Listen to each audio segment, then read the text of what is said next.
प्रिय छात्रगण, आज मैं आप सबों के लिए यक्ष प्रश्न इस पाठ को लेकर आई हूँ। यक्ष प्रश्न पाठ को पढ़ाने से पहले मैं आप सबको ये बता दूं कि यह पाठ महाभारत की कथा पर आधारित है। महाभारत का नाम करते ही कौरवों और पांडवों के बीच होने वाले युद्ध का स्मरण हो आता है। महाभारत का युद्ध लंबे 18 दिनों तक चलता रहा था। इस युद्ध में कौरव और पांडव, जिसमें कौरव काफ़ी धूर्त, काफ़ी षड्यंत्र करने वाले थे। कौरव संख्या में 100 भाई थे। कौरव के 100 भाइयों में सबसे बड़ा भाई दुर्योधन था और पांडव संख्या में 5 थे। ये पांडु के पुत्र थे। पांडु के 5 पुत्र जो कि पांडव कहलाएं, और इनमें युधिष्ठिर, भीम, अर्जुन, नकुल और सहदेव थे। इन पांचों भाइयों का नाम युधिष्ठिर, भीम, अर्जुन, नकुल और सहदेव था। पांडु की 2 पत्नियां थीं, कुंती और माद्री। रानी कुंती से भीम, अर्जुन और युधिष्ठिर थे, किंतु रानी माद्री से नकुल और सहदेव थे। पांडव अपने शील, अपने आचार विचार, अपने व्यवहार, स्वभाव, विद्या, बल सभी कुछ में काफ़ी बड़े हुए थे, काफ़ी प्रशंसनीय थे।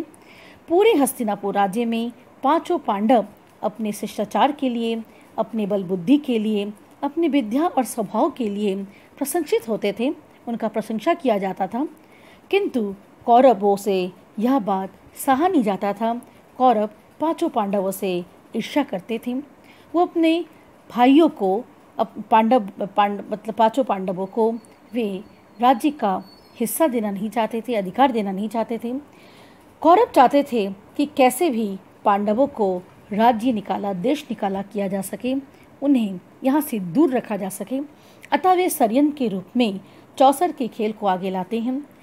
चौसर के खेल में उनके साथ उनका शकुनी मामा भी हुआ करता था। शकुनी मामा चौसर के खेल में कभी हारे नहीं थे। कौरव अपने मामा अर्थात शकुनी मामा के सहायता से पांडवों को चौसर के खेल में षड्यंत्र कर हरा देते हैं और शर्त के अनुसार पांडवों को 12 साल के लिए वनवास, साथ में 1 साल अज्ञातवास अर्थात कुल 13 साल के लिए वन के लिए रवाना होना पड़ता है। कौरवों ने ऐसा इसलिए किया था ताकि लंबे समय तक पांडव वन में रहने से हस्तिनापुर की प्रजाओं के दिल में से, हृदय में से पांडव बाहर निकल जाएंगे, ताकि हस्तिनापुर के प्रजा पांडवों को भूल जाए, तो हस्तिनापुर के प्रजा पांडवों को भूल सके। इस कारण कौरवों ने पांडवों को राज्य से बाहर निकालने का फैसला किया और उसके लिए उन्होंने चौसर के खेल को षड्यंत्र के रूप में उसने इस्तेमाल किया। तो अब हम इस पाठ में आते हैं। यक्ष प्रश्न में महाभारत के अंक से तो अवश्य ही है। यक्ष प्रश्न में होता यह है कि पांडव चौसर के खेल में हार जाने के बाद वो जंगल के लिए रवाना हो जाते हैं और जंगल के पथ पर एक दिन जब 5 भाई चल रहे थे तो अचानक वे काफ़ी थक जाते हैं और उन्हें प्यास लगने लगती है। बहुत समय तक चलने से, वे गर्मी के दिन थे और बहुत समय तक पैदल धूप में चलने से उन्हें प्यास लगने लगती है और वो पानी के लिए बेचैन हो जाते हैं। उस समय युधिष्ठिर वन में कोई जलाशय या सरोवर को ढूंढते हैं। जब उन्हें नहीं मिलता है तो वो नकुल से कहते हैं कि कहीं सरोवर या जलाशय है कि नहीं, एक पेड़ पर चढ़कर देखो। अपने भैया अर्थात युधिष्ठिर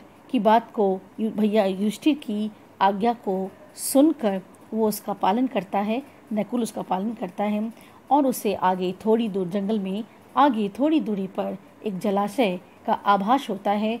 वो उस जलाशय तक ढूंढते उस जलाशय तक पहुंच जाता है, जहां पहुंचने पर उसे एक आवाज़ सुनाई देती है और उस आवाज़ को वो नहीं सुनता है, अनसुना कर देता है और जल पी जाता है, तो उससे वो बेहोश हो जाता है। आगे हम देखते हैं इस कहानी में क्या होता है, ये यक्ष कौन था और क्या क्या घटनाएं घटती है, यहाँ पर हम देखेंगे। ये प्रश्न किससे किया जाता है, ये प्रश्न क्या थे और यक्ष के द्वारा किए जाने वाले प्रश्नों का उत्तर कौन देता है और ये सारे प्रश्नों का उत्तर किस तरह से दिया गया है इत्यादि हम इस पाठ में हम देखेंगे। मैं इसे पढ़ते जा रही हूँ और साथ ही साथ में बताते जा रही हूँ। हजारों साल पहले की बात है। हस्तिनापुर देश के राजा पांडु के 5 बेटे थे। हस्तिनापुर देश के राजा पांडु के 5 बेटे थे, युधिष्ठिर, भीम, अर्जुन, नकुल और सहदेव। ये 5 भाई पांडव कहलाते थे। पांडु के बड़े भाई धृतराष्ट्र के 100 बेटे थे, वे कौरव कहलाते थे। बचपन से ही कौरव पांडवों को सहन नहीं कर पाते थे। 5 पांडव बहुत चतुर और बलवान थे। उनके अच्छे स्वभाव के कारण सब उनको पसंद करते थे। यह देखकर कौरव उनसे जलने लगे। उन्होंने पांडवों को सताने और हराने के लिए एक योजना बनाई। उस समय राजा लोग एक दूसरे के साथ चौसर खेला करते थे। चौसर शतरंज की तरह ही एक खेल होता है। लेकिन इस खेल में लोग अपने राज्य तक को दांव पर लगा देते हैं। कौरवों के मामा शकुनी चौसर के खेल में कभी हारते नहीं थे, इसलिए कौरवों ने पांडवों को चौसर के खेल के लिए बुलाया। कौरवों की योजना थी कि पांडवों से सब कुछ जीतकर उन्हें जंगल में भेज दे ताकि लोग अर्थात प्रजा उनको भूल जाएं। उन्होंने पांडवों के सामने शर्त रख दी, जो खेल में हारेगा उसे 12 साल तक वनवास और 1 वर्ष अज्ञातवास में रहना होगा। पांडव शर्त मान गए। जैसी कौरवों की योजना थी वैसे ही हुआ। पांडव हार गए। उन्हें 13 वर्षों के लिए वनवास में जाना पड़ा। अतः हम यहाँ तक क्या देखते हैं कि वो किसी भी तरह से जो कौरव थे पांडवों को सहन नहीं कर सकते थे। पांडवों की प्रशंसा उनसे सही नहीं जाती थी, तो वे पांडवों को जंगल भेजना चाहते थे और इसी जंगल भेजने के लिए वो चौसर के खेल जैसे षड्यंत्र को रचते हैं। चौसर का खेल तो जैसे उनके हाथों में ही था, क्योंकि शकुनी मामा उनके साथ थे और चौसर के खेल में शकुनी मामा को न हारने का वरदान अपने पिता से प्राप्त था। तो चौसर के खेल में जैसा कि वो सोचे थे उस तरह से पांडवों को हरा दिया गया।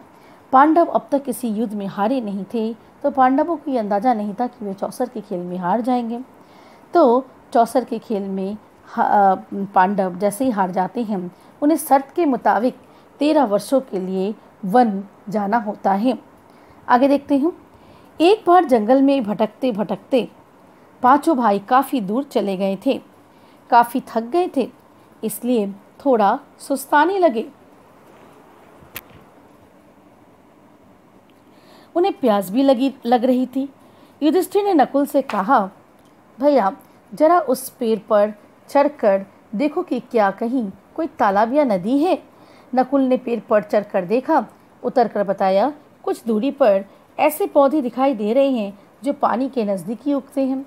आसपास कुछ बगुले भी बैठे हुए हैं, वहीं कहीं पानी अवश्य होगा। तो यहाँ पर हम देखते हैं कि अपने भैया की आज्ञा को लेकर वो पेड़ पर चढ़कर पानी का खोज करने लगता है। तो उसे कुछ ऐसे वनस्पति दिखाई दिए, कुछ ऐसे पौधे दिखाई दिए जो पानी के आसपास खिलते हैं और सरोवरों के आसपास खिलते हैं, और बगुले भी दिखाई दिए वहाँ बैठे हुए, जो कि सरोवर के पानी जलाशय के आसपास रहते हैं। तो इससे हम क्या देखते हैं कि पांडव जो हैं वो सबसे पहले वन चले जाते हैं। 5 भाई आपस में रहते हैं और एक दिन उन्हें प्यास लगता है, तो पानी की खोज करने के लिए युधिष्ठिर नकुल से कहता है और नकुल उसको खोज लेता है। खोज लेने के बाद युधिष्ठिर की आज्ञा से वो उस पानी को देखने के लिए आगे जाता है। नकुल भाई की बात मानकर चल पड़ा। उसका अनुमान सही था। थोड़ी दूर पर एक जलाशय था। नकुल ने सोचा, पहले अपनी प्यास बुझा लूं, फिर पानी ले चलूंगा। यह सोचकर उसने दोनों हाथों की अंजुली से पानी पी लिया। जैसे ही वह पानी पीने लगा, इतने में एक आवाज़ आई, हे माद्री के पुत्र, यह मेरा जलाशय है, पहले मेरे प्रश्न का उत्तर दो, फिर पानी पियो। नकुल को इतनी तेज प्यास लगी थी कि उसने आवाज़ पर ध्यान नहीं दिया और पानी पी लिया। पानी पीते ही उसे चक्कर आया और वह वहीं गिर। नकुल को बहुत जोर की प्यास लगी हुई थी, तो नकुल ने जलाशय से आने वाले आवाज़ पर बिल्कुल भी ध्यान नहीं दिया और वो पानी पी लिया। चूंकि वो जलाशय से आने वाले आवाज़ पर ध्यान नहीं दिया तो उसे वो प्रश्नों का जवाब नहीं दिया। जिसने भी वो जलाशय से आवाज़ दिया था, जिसने भी ये कहा था कि ये जलाशय मेरा है, पहले मेरे प्रश्नों का उत्तर दे दो फिर पानी पियो, तो उसने उस बात को अनसुना कर दी थी और नकुल जो है वो पानी पी लिया था। और उसी कारण क्या होता है कि वो प्रश्नों का उत्तर दिए बिना ही पानी पी लेने से वो बेहोश भी हो जाता है और वो वहीं पर सरोवर के किनारे ही वहाँ बेसुध होकर बेहोश होकर गिर जाता है। उसे चक्कर सा भी आता है और वो बेसुध होकर गिर जाता है। अब इधर तो बहुत देर हो चुकी थी, ठीक है, नकुल तो वापस नहीं आया। जब वो बहुत देर तक नकुल वापस नहीं आया तो युधिष्ठिर को चिंता हुई। उन्होंने सहदेव को भेजा। जब सहदेव को सरोवर दिखाई दिया तो उसने भी पानी पीना चाहा। उसे भी चेतावनी सुनाई दी, उसने भी आवाज़ पर ध्यान नहीं दिया और पानी पी लिया। पानी पीते ही वह भी बेहोश हो गया। अब जब बहुत देर तक नकुल वापस नहीं आया तो उनके बड़े भैया युधिष्ठिर को अब बहुत चिंता होने लगी थी अपने छोटे भाई की। तो उन्होंने क्या किया कि वे अब सहदेव को नकुल को ढूंढने के लिए वो भेजते हैं। सहदेव भी अपने भैया की आज्ञा को पाकर वो नकुल को ढूंढने के लिए आगे बढ़ते हैं। तो सहदेव भी नकुल को ढूंढते ढूंढते सरोवर तक पहुंच जाते हैं। सरोवर तो पानी से भरा हुआ था, सरोवर में पानी था और ये सभी बहुत प्यासे थे। तो उसने भी सरोवर के पानी को देखा तो सहदेव ने भी पानी को पीना चाहा। जैसे वो पानी को पीने के लिए आगे बढ़ा उसे भी चेतावनी सुनाई दी, वही चेतावनी जिस चेतावनी को नकुल अनसुना कर दिया था। उसने भी उस आवाज़ पर ध्यान नहीं दिया और पानी को पी लिया। लेकिन बिना प्रश्नों के उत्तर दिए पानी को पीते ही वहाँ पर सभी बेहोश हो जा रहे थे। पानी पीते ही सब बेहोश हो जा रहे थे और सरोवर के किनारे सब गिरे पड़े रहते थे। तो इसने भी बिल्कुल वैसा ही पानी पी लिया, बिना प्रश्नों का उत्तर दिया। पानी पीते ही वो भी बेहोश हो गया। जब सहदेव भी नहीं लौटा अब युधिष्ठिर को और चिंता होने लगी और उसने अर्जुन से कहा जाकर देखो कहीं उनके साथ कोई दुर्घटना तो नहीं हुई। अर्जुन भी सरोवर पर पहुंचा, प्यास तो उसे भी लगी थी। अपने भाइयों को धरती पर पड़ा हुआ देखकर भी उसने पहले पानी पीना चाहा। पानी पीने लगा तो उसे भी पानी पीने के लिए वो आगे बढ़ा, मतलब पानी पीने लगा मतलब जब पानी पीने के लिए आगे बढ़ा तो उसे भी चेतावनी सुनाई दी, पर उसने भी पानी पी लिया और बेशुद्ध हो गया। कहने का तात्पर्य है जो भी भाई उस सरोवर पर जाते थे और पानी पीने के लिए आगे बढ़ते थे उन्हें जलाशय में से कुछ आवाज़ कुछ चेतावनी आती थी कि पहले मेरे प्रश्नों के उत्तर दो और फिर जाके पानी पियो। किंतु इस बात पर उन सभी भाई अभी तक मतलब नकुल, सहदेव, अर्जुन ये सब काफ़ी प्यासे थे। तो ये सब के सब उस आवाज़ को अनसुना कर देते थे, आदेश को अनसुना कर देते थे और पानी को लेकर पी लेते थे। और परिणाम ये होता था कि सब के सब बेहोश होकर वह एक के बाद एक गिरे पड़े हुए थे। अब तो घबराहट के कारण युधिष्ठिर का हाल बुरा हो गया था। उन्होंने भीम से कहा, भैया भीम देखो अर्जुन भी वापस नहीं आया, तुम ही जाकर देखो कि वे तीनों कहाँ रह गए। आज्ञा मानकर भीम तेजी से तालाब की ओर गया। किनारे पर तीनों भाई पड़े थे। भीम ने सोचा यह तो किसी यक्ष की करतूत लगती है, पहले पानी पी लूं फिर उसे मजा चखाता हूँ। भीम तो शुरू से ही बहुत बलवान बहुत साहसी है। जब भीम वहाँ आया, भीम आकर अपने तीनों भाइयों को बेशुद्ध अवस्था में सरोवर के किनारे गिरा हुआ देखा। भीम उन तीनों भाइयों को देखकर ही समझ गया था कि अवश्य यहाँ पर कोई यक्ष है।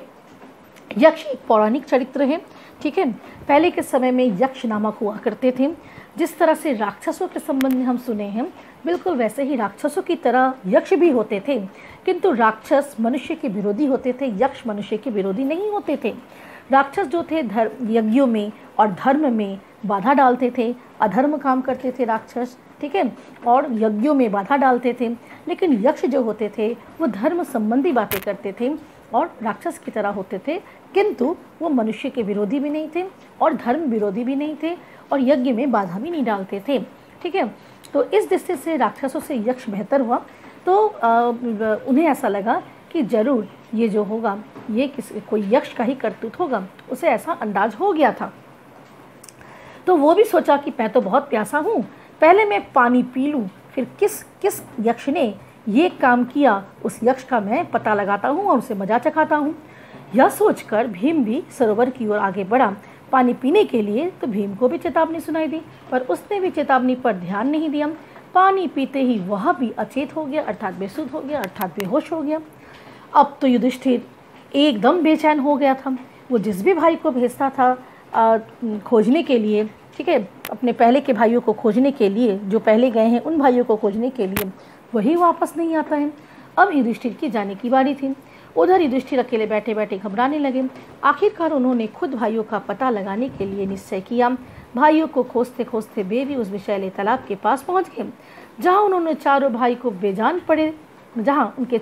बेजान पड़े थे। भाइयों की ये हालत देखकर उन्हें बहुत दुख हुआ। उन्होंने ध्यान से देखा, सोचने लगे, आसपास धरती पर किसी शत्रु का कोई निशान नहीं, लड़ने का भी कोई चिन्ह नहीं। शायद यह कौरवों का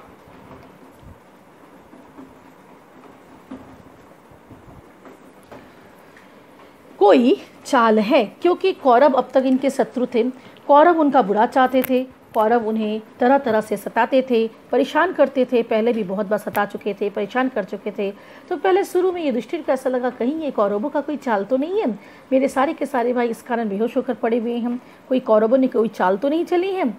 शायद किसी माया या जादू के कारण मेरे भाइयों की ऐसी हालत हो गई है, वरना उन्हें हराना कोई आसान काम नहीं है। पहले प्यास बुझा लूँ, फिर जांच करता हूँ। जब युधिष्ठिर यहाँ आकर पहुँचे तो युधिष्ठिर को लगा कि कहीं ये कौरवों का चाल है कि नहीं। फिर उन्हें लगा कि शायद ये कौरवों का चाल नहीं है। फिर उन्हें लगा कि शायद किसी माया या जादू के कारण मेरी भाइयों की किसी ने ये हालत बना दी है। पहले मैं पानी पी लूँ, फिर मैं ऐसा देखता हूँ कि जाँच करता हूँ कि यहाँ हुआ क्या है, क्योंकि मेरे भाइयों को कोई भी इतनी आसानी से हरा दे, इतना तो संभव नहीं है। यह सोचकर वे भी पानी पीने लगे। तभी उन्हें भी वही बानी सुनाई दी, और जब वो पानी को पीने ही लगे थे कि उन्हें ये बानी सुनाई दी कि युधिष्ठिर समझ गए, एकदम वही बानी जो बानी चारों भाई सुने थे। युधिष्ठिर समझ गए कि यहाँ कोई यक्ष है। युधिष्ठिर ने कहा, ठीक है, आपको जो प्रश्न पूछना है पूछिए, मैं उनके उत्तर देकर ही पानी पीऊँगा। यक्ष ने प्रश्न पूछना शुरू कर दिया, और यक्ष अब जिस बात के लिए यक्ष मतलब इतनी देर से वो तड़प रहा था तो उसके प्रश्नों का उत्तर चाहिए उसे, अब वो क्या करता है, अपने प्रश्न युधिष्ठिर से करता है। मनुष्य का साथ, यक्ष का पहला प्रश्न युधिष्ठिर के लिए था कि मनुष्य का साथ कौन देता है। धैर्य ही, युधिष्ठिर ने उत्तर दिया, धैर्य ही मनुष्य का साथ देता है। ये सारे प्रश्न ये प्रश्न थे जो सच में जीवन के हर मोड़ पर ये सारे अनिवार्य प्रश्न हैं। ये प्रश्न अब भी पुराने नहीं हैं, अब भी हमारे जीवन में इन प्रश्नों का सामना हम करते हैं। बहुत अच्छे प्रश्न यहाँ पे हैं। यक्ष ने पूछा, कौन शास्त्र या विद्या है जिसका अध्ययन करके मनुष्य बुद्धिमान बनता है। कोई भी शास्त्र ऐसा नहीं है, ज्ञानी लोगों की संगति से ही मनुष्य बुद्धिमान बनता है। यक्ष, किस चीज को गवाकर मनुष्य धनी बनता है। यक्ष का तीसरा प्रश्न था कि ऐसी कौन सी चीज है जिसे गवाकर मनुष्य धनी बनता है। युधिष्ठिर ने उत्तर दिया, लालच को। यक्ष, किस चीज के खो जाने से दुख नहीं होता है। युधिष्ठिर ने इस प्रश्न को उत्तर दिया, क्रोध। क्रोध के खो जाने पर मनुष्य को दुख नहीं होता है। फिर उसका अगला प्रश्न था, किसके छूट जाने से मनुष्य को सब पसंद करने लगते हैं। युधिष्ठिर ने उत्तर दिया, अहंकार के छूट जाने पर। यक्ष ने फिर अगला प्रश्न किया, घास से भी तुच्छ चीज क्या होती है।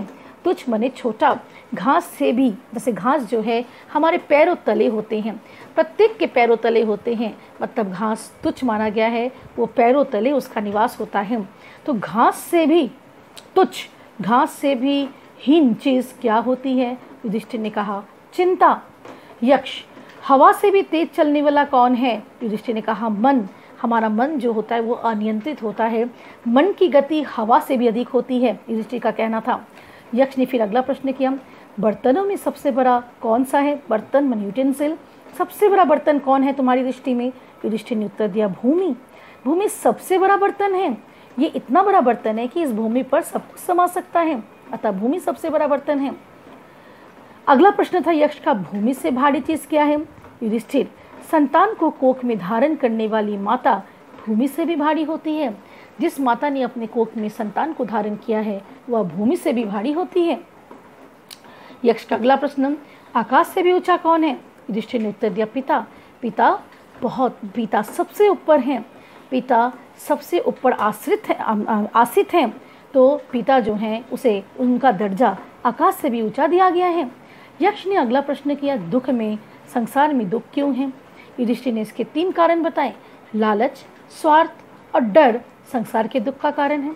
जब व्यक्ति लालच से ग्रस्त हो जाता है ना, उसके एक लालच पूरा होते ही फिर दूसरा लालच उसके मन में आने लगता है। वो पूरा होते ही तीसरा, जब तीसरा पूरा नहीं होता है तो उसके मन में दुख आने लगते हैं। बिल्कुल वैसे ही स्वार्थ व्यक्ति का, जो व्यक्ति स्वार्थी होता है वो अपने स्वार्थों को पूरा करने में लगा रहता है। जब तक उसके स्वार्थ पूरे नहीं होते तब तक वो दुखी रहता है। और डर, जब मनुष्य के मन में डर बना रहता है तब भी वह दुखी रहता है, वह स्वयं को स्वतंत्र महसूस नहीं कर पाता है। अगला प्रश्न यक्ष का था कि भाग्य क्या है। युधिष्ठिर, हर कार्य का एक परिणाम होता है। यह परिणाम अच्छा भी हो सकता है और बुरा भी हो सकता है। यह परिणाम ही भाग्य है। आज का प्रयत्न कल का भाग्य है। युधिष्ठिर ने कहा कि ऐसे जैसे कुछ मनुष्य का कहना होता है कि भाग्य जो है मनुष्य जन्म से लेकर आता है, लेकिन युधिष्ठिर ने ऐसा कुछ नहीं कहा। उसने कहा कि हर कार्य का एक परिणाम होता है। जो भी कार्य हम करते हैं उसके कोई ना कोई परिणाम अर्थात रिजल्ट आते हैं, और परिणाम अच्छा भी आ सकता है, परिणाम बुरा भी आ सकता है। हम जैसा कार्य करेंगे ऐसा ही हमें परिणाम मिलेगा। अगर मेरा कार्य जो है वो पर्याप्त है और अच्छा है तो हमारा परिणाम भी अच्छा होगा। अगर मेरे कार्य करने में कोई खोट रह जाता है, कोई त्रुटि रह जाती है तो हमारा परिणाम अच्छा नहीं होगा। लेकिन जो भी परिणाम है वो परिणाम ही भाग्य है। आज का प्रयत्न, आज हम जो प्रयत्न करते हैं कल का भाग्य है। आज का प्रयत्न कल का भाग्य है। हम आज जो प्रयत्न करेंगे उसका परिणाम हमें कल मिलेगा और वही भाग्य है। मतलब आज का प्रयत्न वो कल भाग्य बनकर आता है।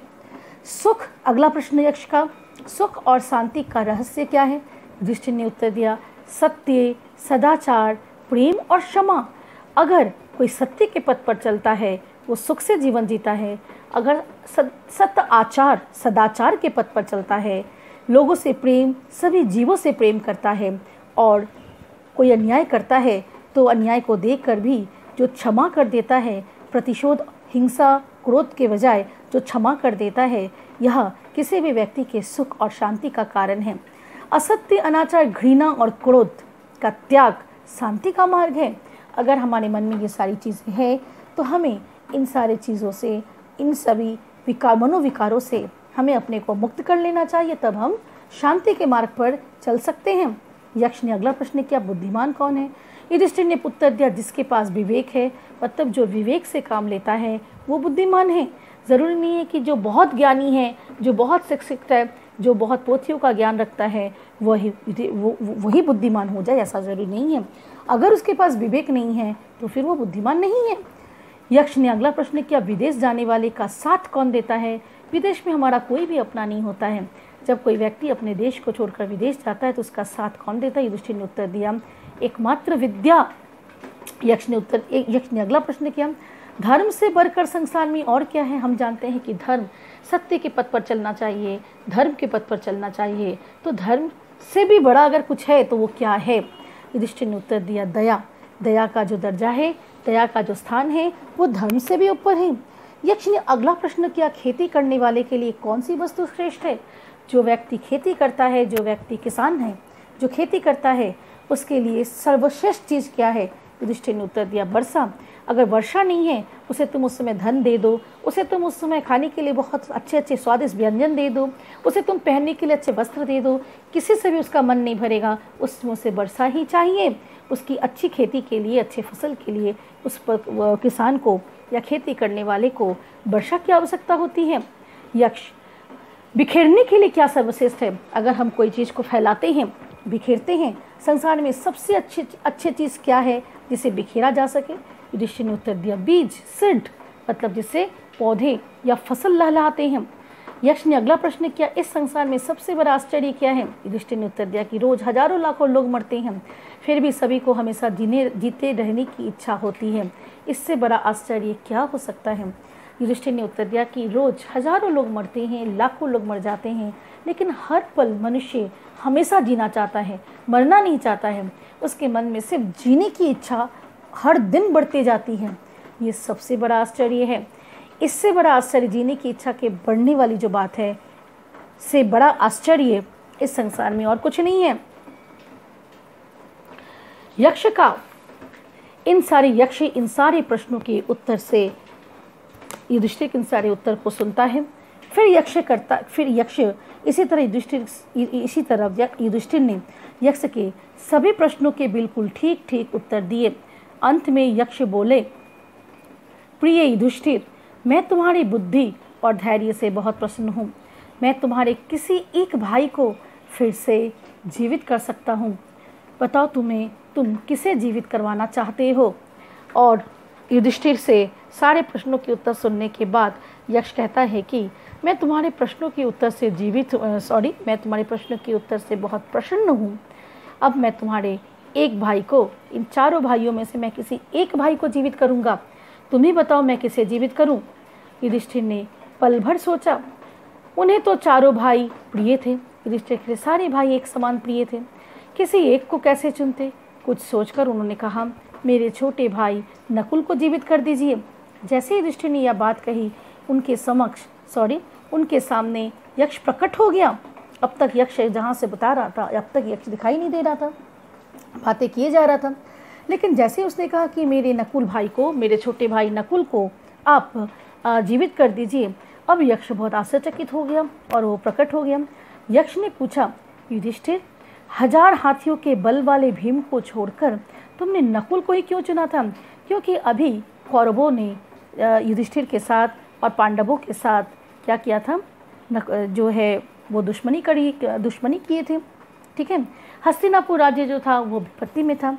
तो ऐसे में हस्तिनापुर राज्य को और युधिष्ठिर को अपने भीम भाई की बहुत आवश्यकता थी, क्योंकि भीम में एक साथ 1000 हाथियों का बल था। भीम बहुत बलवान था। तो भीम को छोड़कर यक्ष पूछते हैं कि तुमने अपने 1000 हाथियों के समान बल रखने वाले भीम को छोड़कर नकुल को जिंदा करने की बात क्यों कही। युधिष्ठिर ने कहा, हे यक्ष, मेरी 2 माताएं हैं। माता कुंती की कोख से जन्म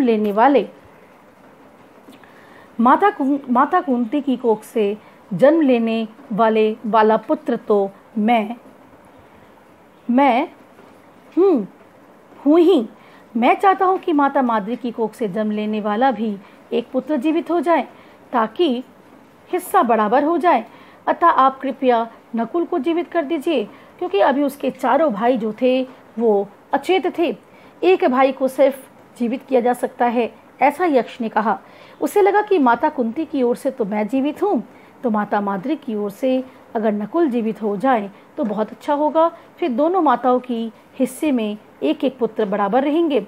यक्ष ने कहा, हे युधिष्ठिर, तुम सचमुच हमेशा सही कार्य करते हो। तुम्हारे अंदर कोई छल कपट नहीं है, इसलिए मैं तुम्हारे चारों भाइयों को जीवित करता हूँ। यक्ष ने आगे कहा, हे युधिष्ठिर, मैं तुम्हें आशीर्वाद देता हूँ कि कौरवों के साथ युद्ध में तुम्हारी विजय होगी, क्योंकि तुम हमेशा सत्य के रास्ते पर चलते हो। कौरवों ने षड्यंत्र करके युधिष्ठिर और युधिष्ठिर के दूसरे भाइयों को राज्य से निकाल दिया था, अन्याय किया था। तो उस यक्ष ने उसे आशीर्वाद दिया कि तुम सत्य के पथ पर चलने वाले हो। मतलब यहाँ पर जो भी थे वो कह तो रहे थे कि वो यक्ष थे, लेकिन वो थे परमात्मा, वो ईश्वर थे। और वो ठीक है, वो ईश्वर थे, और ऐसा कहा जाता है कि वो धर्मराज थे। वो जो आए थे युधिष्ठिर की परीक्षा लेने, वो धर्मराज अर्थात यमराज थे, जो सदा न्याय के पथ पर चलने वाले होते हैं। तो युधिष्ठिर को कहते हैं कि तुम हमेशा सत्य के पथ पर चलने वाले हो, अतः तुम्हारी विजय अवश्य होगी, कौरवों की हार होगी। इतना कहकर यक्ष अंतर्धान हो गया, मतलब वो विलीन हो गया, वो और दिखाई नहीं दिया। चारों भाई उठ बैठे, जैसा यक्ष ने कहा था वैसा ही हुआ।